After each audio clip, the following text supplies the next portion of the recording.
আজ হচ্ছে second day in Lebong. তো ওয়েদারটা তোমরা দেখতেই পাচ্ছ, এখানে রাত থেকে কন্টিনিউয়াস বৃষ্টি হচ্ছে আর এখনও কন্টিনিউ। তো বাইক নিয়ে যাওয়াটা দেখা যাক কি করা যায়, কেননা আজকে আমরা এখানেই থাকবো। তো আমরা ডিসাইড করলাম যে সামনাসামনি আশপাশটা একটুখানি বাইক নিয়ে ঘুরে আসা গেলে খুব ভালো হতো। তো দেখি যদি যাওয়া যায়। অ্যান্ড যদি বাইক না চালানো যায় একান্তই, তাহলে শেয়ার ক্যাবে করে কিছুটা আশপাশটা ঘুরবো। না, যা দেখতে পাচ্ছি এই ওয়েদারে বাইক নিয়ে যাওয়াটা একটু রিস্ক হয়ে যাবে, কেননা পুরো ফগি হয়ে আছে আর কন্টিনিউ বৃষ্টি হয়ে যাচ্ছে। হট করে অন্য সাইড দিয়ে গাড়ি চলে আসলে না টার্নিংগুলোতে প্রবলেমস হয়ে যায় বড্ড। তো ফাইনাল এটাই ডিসাইড হলো যে গাড়ি করেই যাওয়া হবে। ওই যে গাড়ি যাচ্ছে দেখুন, বাট ভিজিবিলিটিটা অনেকটাই কম আসছে মাঝে মাঝে।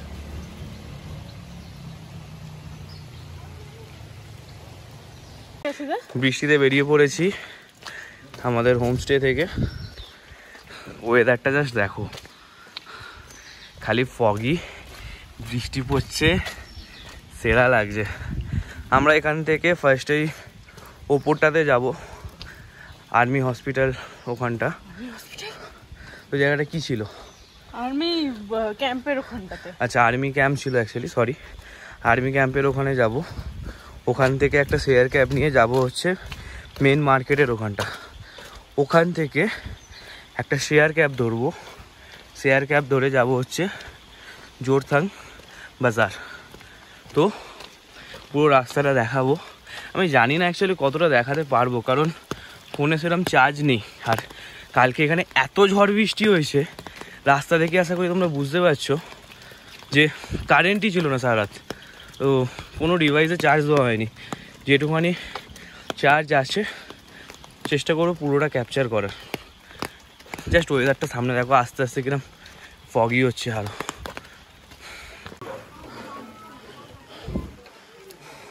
दार्जिलिंग जाने का शेयर कैब किधर से मिलेगा?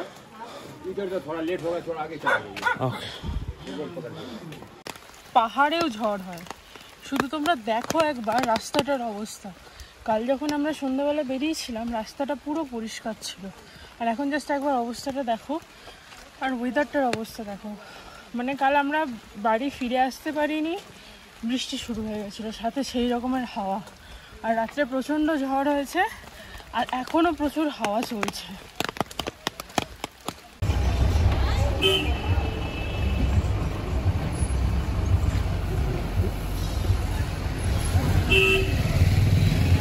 চকবাজার থেকে জাস্ট জার্নি স্টার্ট করলাম। জাস্ট ওয়েদারটা দেখো,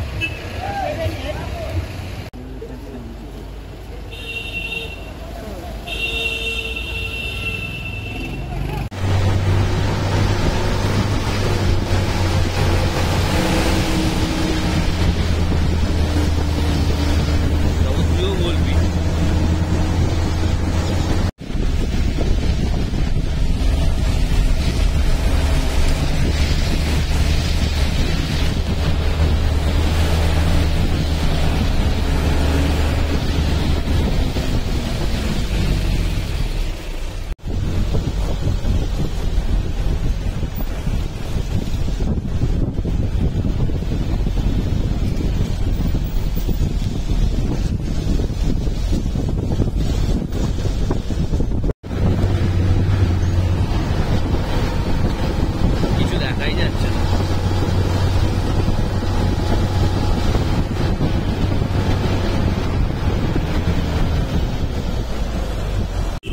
লাস্ট ওয়েদারটা একটু ফাঁকা হয়েছে।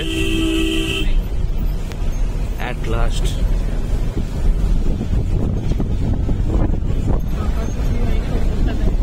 ওপরটাতে মেঘ ভর্তি হয়ে আছে, কিন্তু নিচেটার রাস্তাটা অ্যাকচুয়ালি একটু ক্লিয়ার হয়েছে।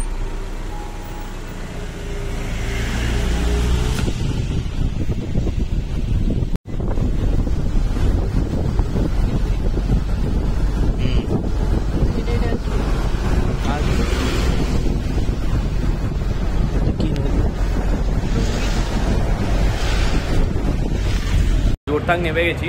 এবার আশপাশটা একটু এক্সপ্লোর করব। এখানে অ্যাকচুয়ালি সব টিকিট কাটার ব্যবস্থা আছে। তো আগে জিজ্ঞেস করব লাস্ট গাড়ি কটায়, দেন তো দেখতে দেখো।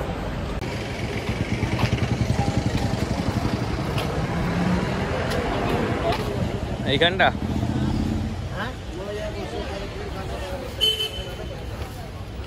এখানে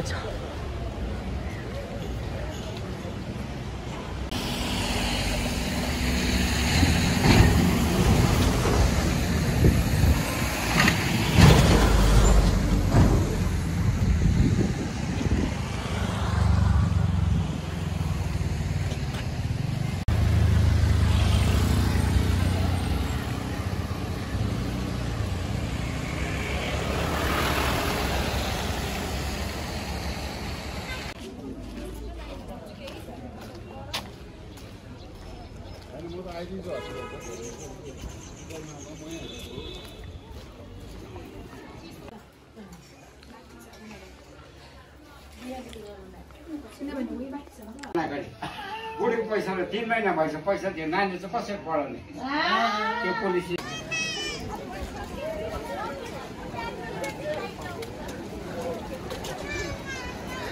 এটা এখন দুপুর 3টের সময় মেলের অবস্থা, কিছু দেখাই যাচ্ছে না সামনে।